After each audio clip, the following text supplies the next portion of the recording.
हाँ जी बडीज। तो उठ गए हैं, उठा के फ्रेश व्रेश हो गए भाई। आज फ्रेंड के रूम पे आए हुए थे, क्योंकि अपने रूम पे तो भाई रवि के घर वाले आ रखे हैं, तो वहाँ उनके पास तो रुके नहीं थे, फिर इधर आ गए थे। तो नाइट को आज सिर दर्द भी हो रहा था, तो कोई मेडिसिन वगैरह तो ली नहीं। थोड़ा जल्दी सो गए थे, 10 बजे के लगभग ही, क्योंकि जल्दी सोने से भाई सुबह फ्रेश फील होता है अच्छे से। फिर अभी सुबह उठे, ओहो क्या मस्त माहौल। और अभी भाई इनकी छत से इतना मस्त माहौल दिखता है जयपुर का, आपको दिखाते हैं भाई। यहाँ से हमारी आर्य तस्वीर दिखती है, चारों तरफ बिल्डिंगे बिल्डिंगे बड़ी बड़ी। ओहो नो माम माथा जी, देखो वो बिल्डिंगे दिख रही है, वो अपनी आर्य की है। ये कोई अपार्टमेंट वगैरह है। देखो क्या मस्त माहौल है चारों तरफ, ओहो हो, हर तरफ अपार्टमेंट। ओहो सुबह का माहौल तो वैसे ही मज़ेदार है। यहाँ देखो कितने सारे टावर, 1 2 3 4, इतने सारे तो टावर है नेटवर्क के। वो रे उधर, और चारों ओर बिल्डिंग है। और तो क्या है जयपुर में, लेकिन सुबह का माहौल आनंद। तो अपने को अब वहाँ जाना है, कहाँ? अपनी आर्य चश्मी, 9 बजे से पहले पहले। तो अब तैयार होते हैं, से चल दिया अपने रूम की तरफ। अब जल्दी से रूम पे जाके नहा धो के फिर निकलना होगा हॉस्पिटल, क्योंकि बस टाइम नहीं बचा अब। 8:15 के लगभग, वही 8:15 मतलब। तो 45 मिनट ही और बचे हैं, तो फटाफट काम करने पड़ेंगे, फटाफट मतलब जल्दी जल्दी। बड़ी बड़ी। तो ओटी में आ गए, चेंजिंग रूम में जाके ड्रेस व्रेस चेंज कर ली, कैप मास्क ले लिया। तो ओटी लिस्ट देखते हैं आज कितनी लगी है या नहीं लगी है। तो बड़ी ओटी लिस्ट बोर्ड पे देखे, तो गायनिक में 2 हैं और सर्जरी में 1 कोली। तो अभी देखते हैं कौन कौन से होते हैं और कितनी टाइम में हो जाएंगे। हाँ जी बड़ी, तो गायनिक में 2 केस थे और सर्जरी में 1, तो दोनों का एक एक केस हो गया। गायनिक का 1 केस कैंसिल हो गया। तो आज वैसे तो टाइम से जल्दी फ्री हो गए, 12 बजे से पहले पहले दोनों केस, एक उस ओटी में एक उस ओटी में, OT1 और OT2 में, दोनों में एक एक केस लग के जल्दी से सलटा दिए काम।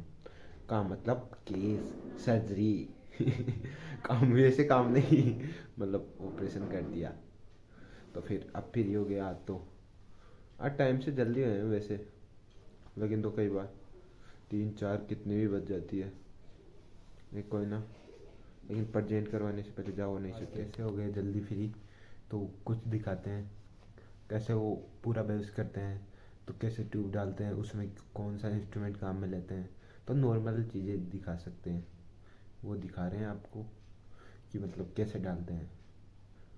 तो फ्री बैठे थे तो भाई, और नहीं तो थोड़ी बहुत बातें तो होती ही रही अपने बीच में। नहीं यार, वैसे अपने बेहोशी के काम में मेनली एक चीज़, ये एनेस्थीसिया वर्क स्टेशन, ये मॉनिटर, ये मेन काम में आते हैं। इंजेक्शन तो है ही, इंजेक्शन के अलावा ये इतने काम में आते हैं। इसमें पूरी चीज़ें बताती है, पेशेंट की पल्स रेट कितनी है, हार्ट रेट कितनी है, उसकी एचपीआर और O2 कितनी है। उसमें वेंटी सिस्टम और है, तो वेंटी सिस्टम से पेशेंट को अपने आप तो ले नहीं पाता इंजेक्शन लगाने के बाद। तो कंट्रोल अपने कंट्रोल में रहता है, उसको कितनी ऑक्सीजन देनी है, कितनी कौन सी गैस देनी है, ऑक्सीजन नाइट्रस वगैरह, कितने वेपोराइजर, मतलब उसको कितना बेहोश करना है। बेहोशी की भी सीमा होती है, मतलब पॉइंटों में माने तो भाई 100 पॉइंट में पेशेंट, अभी मैं हूँ मेरे 100 पॉइंट है, तो 60 40 30 20। तो नॉर्मली जब बेहोश करते हैं आदमी को पूरा, तो 50 पॉइंट तक करते हैं, क्योंकि उससे ज़्यादा नीचे कर देते हैं तब पेशेंट पैरालिसिस होने के खतरे रहते हैं। तो ये मशीन ही है जो पूरी चीज़ें बताती है। भाई इंसान कैसे आंखों से तो देख नहीं सकता भाई इसको कितने पॉइंट गए, तो ये मशीनें बताती है भाई कितने पॉइंट तक पेशेंट बेहोश हो गया, उसकी ऑक्सीजन लेवल क्या है, उसकी बीपी क्या है, उसकी पल्स रेट क्या है, वो पेशेंट अब उठने वाला है, अभी इतना लेटा हुआ है। वो टाइम होता है इंजेक्शन लगाने की, उसके 20 मिनट 25 मिनट 30 मिनट बाद में पेशेंट वापस आता है, फिर उसको इंजेक्शन लगाना पड़ता है। लेकिन पूरा वापस आने से पहले ही लगा देता है, मशीन बता देती है धीरे धीरे। मानो ये ग्राफ है, तो ग्राफ ऐसे होने लग जाएगा धीरे धीरे।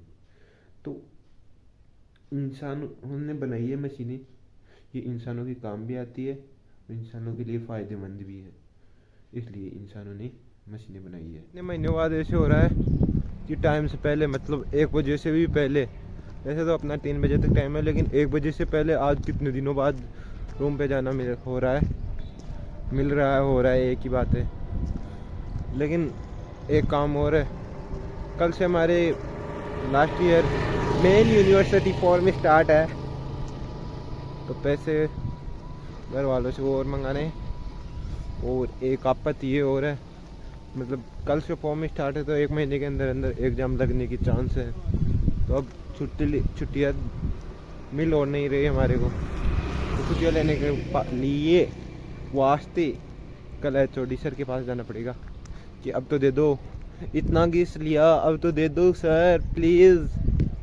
तो छुट्टियाँ अब तो मिलनी चाहिए, ज़्यादा भी नहीं तो 20-25 दिन की। तो फिर बाद में जाएंगे। अंकल जा रहे हैं इधर से एक साइकिल पे, वो देख रहे थे हंस रहे थे भाई क्या बना रहे। तो छुट्टियाँ मिलनी चाहिए अब छुट्टियाँ नहीं मिलेगी तो भाई कब पढ़ाई होगी। और दूसरे ब्रांच वाले इतना पढ़ लिए, उनकी स्टडी कंप्लीट कर लिए, 2-2 3-3 बार सिलेबस कंप्लीट। एक हमारा ये डेली जाना पड़ता है, तो अब तो छुट्टियाँ मिल जाए एग्ज़ाम के लिए। तो कल बात होती है क्या होता है, क्या निष्कर्ष निकलता है। तो ओके बाय बाय जी, अब आप सुनते हैं नेक्स्ट ब्लॉग में।